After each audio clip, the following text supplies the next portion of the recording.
क्या दिल्ली छोड़कर बक्सर से चुनाव लड़ेंगे बीजेपी के पूर्व दिल्ली प्रदेश अध्यक्ष मनोज तिवारी? दरअसल 2024 के लोकसभा चुनाव के लिए जब मनोज तिवारी से सवाल पूछा गया कि क्या मनोज तिवारी अब भी दिल्ली से सांसदी का चुनाव लड़ेंगे, तो इस पर उन्होंने कहा, हमारी लोकसभा सीट में हमने आम आदमी पार्टी को बुरी तरह से हराया है। उन्होंने कहा कि आम आदमी पार्टी को नगर निगम चुनाव में हम बुरी तरह पराजित कर चुके हैं और हमारे यहाँ आपके निगम भी नहीं जीत पाया है। तो ऐसे में बक्सर से चुनाव लड़ने को लेकर जब उनसे सवाल किया गया तो उन्होंने कहा, नहीं, अब तो सोचना ही नहीं है, जीवन में तो अब दिल्ली ही है, बक्सर से नहीं, सिर्फ दिल्ली से ही चुनाव लड़ना है। वहीं 2024 में मनोज तिवारी ने अपनी लोकसभा सीट को लेकर कहा कि हमारी लोकसभा सीट में हमने आम आदमी पार्टी को नगर निगम चुनाव में बुरी तरह से हराया है, हमारे यहाँ आपने निगम भी नहीं जीत पाया।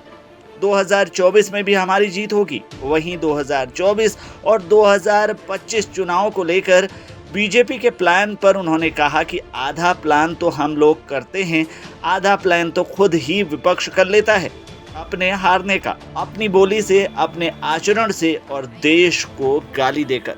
तो ये बड़ी बात जो है मनोज तिवारी ने कही। उन्होंने कहा कि देश की जनता को पता है कि किसने 48 करोड़ देशवासियों को पहली बार बैंक से जोड़ा है, कौन है जिसने 11 करोड़ घरों में पहली बार शौचालय बना कर दिया है।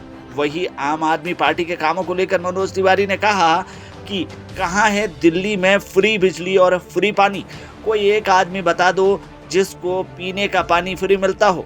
उन्होंने कहा कि दिल्ली में 92% लोगों का बिजली का बिल पहले से भी बढ़कर आ रहा है। 8% लोगों को जिनकी 200 यूनिट तक है उनको उसका लाभ है भी, लेकिन उसमें उनकी गलियां बनाने का काम नहीं करना चाहिए दिल्ली सरकार को।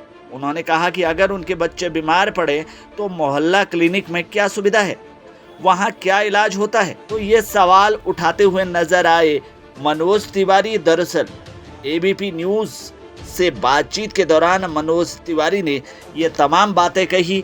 दरअसल ये कयास लगाए जा रहे थे कि मनोज तिवारी क्या दिल्ली छोड़कर अब बक्सर से लोकसभा चुनाव लड़ेंगे, तो इस पर उन्होंने साफ किया कि वो दिल्ली छोड़कर कहीं जाने वाले नहीं हैं।